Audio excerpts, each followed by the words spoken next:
Hi guys, welcome to Chennai IAS Academy.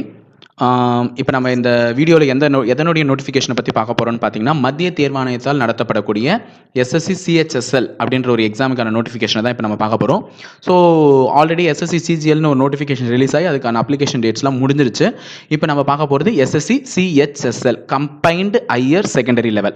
இந்த combined higher secondary level higher செகண்டரினால என்னங்க, நம்ம 12th தான் ஹையர் செகண்டரின்னு சொல்லுவோம். அப்போ இந்த எக்ஸாமினுடைய குவாலிஃபிகேஷனான பேஸே என்னன்னு பார்த்தீங்கன்னா 12th எக்ஸாம் பாஸ் பண்ணியிருந்தால் போதும், யார் வேணாலும் இந்த எக்ஸாமை வந்து ஈஸியாக அப்ளை பண்ணலாம்.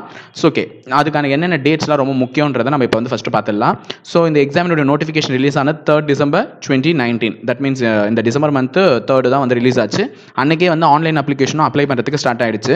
Next last date for online application என்னைக்குன்னு பார்த்தீங்கன்னா 10th January of 2020. அதாவது அடுத்த வருஷம் ஜனவரி மாதம் 10ஆம் தேதி வரையும், தட் மீன்ஸ் நெக்ஸ்ட் மந்த் தாங்க, 10ஆம் தேதி வரையும் இதுக்கான கடைசி நாள் இருக்குது. அதுக்குள்ளே நம்ம அப்ளை பண்ணிடலாம். ஆன்லைனில் தாங்க அப்ளை பண்ண முடியும், இது ஆஃப்லைன் அப்ளிகேஷன் கிடையாது.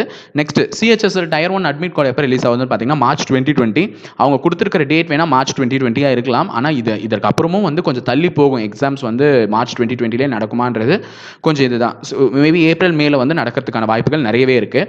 ஸோ அவங்க வந்து இப்போ டென்டேட்டிவாக ஒரு டேட் ரிலீஸ் பண்ணியிருக்காங்க. 16th to 27th March வந்து 2020 வந்து காமன் ஃபஸ்ட்டு வந்து சிபிடி நடத்த போகிறாங்க. அடுத்த டிஸ்கிரிப்டிவ் பேப்பர் எப்போ நடக்க போகுதுன்னு பார்த்தீங்கன்னா Tier 2க்கானது வந்து 28th June 2020. இவங்க வந்து இது வந்து அவங்களுடைய டென்டேட்டிவ் கேலண்டரில் இந்த டீட்டெயில்ஸ்லாம் அவங்க கொடுத்துருக்காங்க. ஓகேங்களா.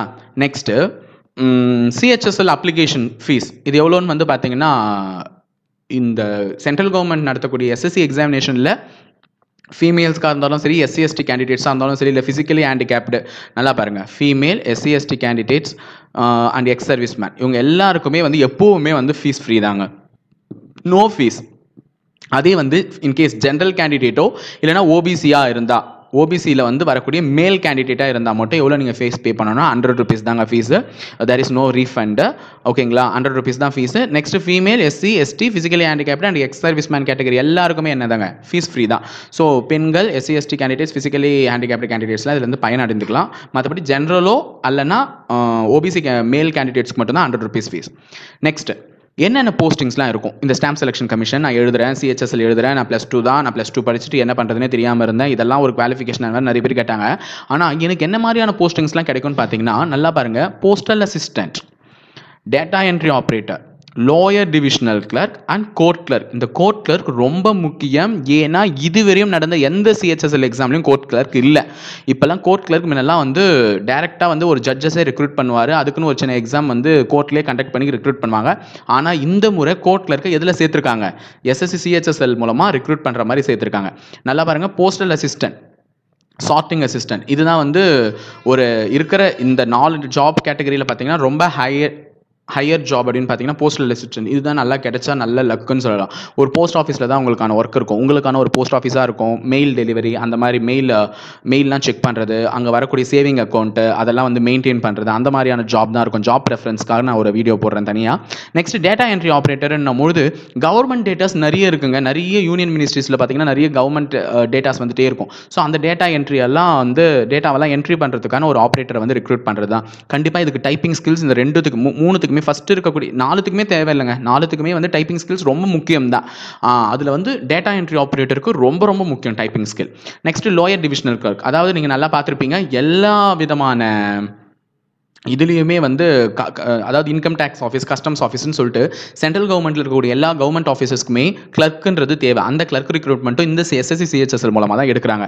நெக்ஸ்ட் இப்போ தான் நான் சொன்ன இம்பார்ட்டண்ட்டாக கோர்ட் கிளர்க்குன்றது தான் என்ன பண்ணியிருக்காங்க, முக்கியமாக ஆட் பண்ண ஒரு ஜாப்னு சொன்னேன். ஸோ இந்த கோர்ட் கிளர்க் வந்திருக்கிறதுனால இந்த முறை வேகன்சி இன்க்ரீஸ் ஆக போகுது. அதுதான் நான் சொல்ல விரும்புகிற ஒரு தகவல். ஸோ ஓகே, இப்போ நான் எவ்வளோ வேகன்சி இருக்குன்றதை பார்த்துருவோம். இப்போ நான் இங்கே கொடுத்துருக்கிற இந்த வேகன்சிஸ்லாம் வந்து பார்த்தீங்கன்னா லாஸ்ட் இயர், தட் மீன்ஸ் 2018-19க்காக எஸ்எஸ்சி சிஹெச்எஸ்எல் ரிலீஸ் பண்ண வேகன்சி. எப்பவுமே எஸ்எஸ்சி எக்ஸாமினேஷன்ஸ் ஆன் டைமில் வேகன்சி டிக்ளரேஷன் பண்ண மாட்டான். ஒரு நோட்டிஃபிகேஷன் அப்ளை பண்ணி முடிச்சிட்டோடனே அவனுக்கு எவ்வளோ தேவையோ அதை தான் டிக்ளேர் பண்ணுவான். 2018-19க்காக அவன் டிக்ளேர் பண்ணியிருக்க வேகன்சி தான் 5789. ஓகேங்களா, 5789 வேகன்சி.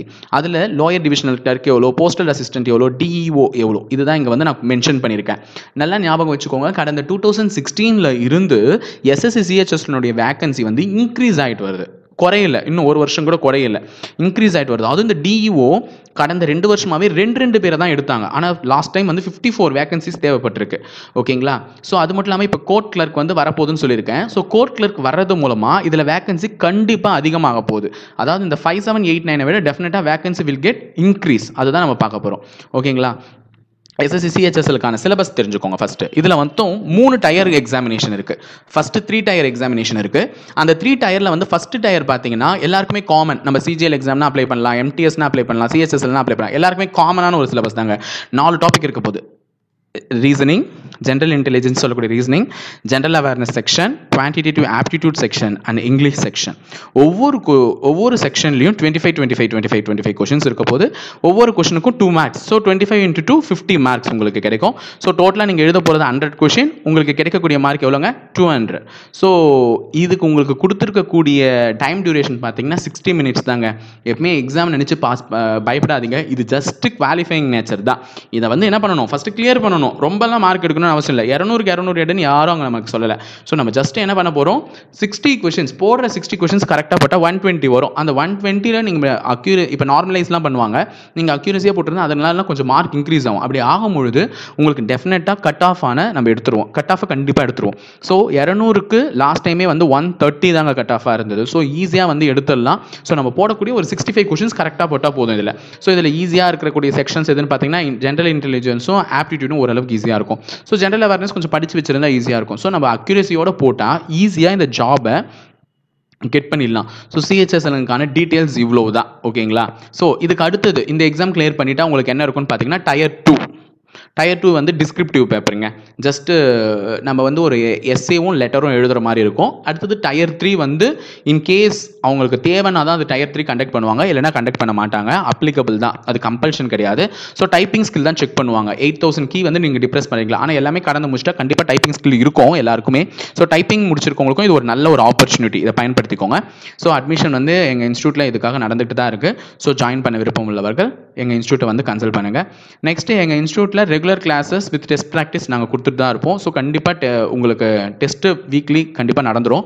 நெக்ஸ்ட்டு ஹாஸ்டல் ஃபெசிலிட்டிஸும் இருக்கும். இன்கேஸ் வந்து அதர் டிஸ்ட்ரிக்ட் பீப்புள் வந்து படிக்கணும்னு ஆசைப்பட்டீங்கன்னா கண்டிப்பாக ஹாஸ்டல் ஃபெசிலிட்டிஸும் நாங்கள் கொடுத்துருக்கோம் வித் ஃபுட் அண்ட் அகாமடேஷனோட. தேங்க்யூங்க.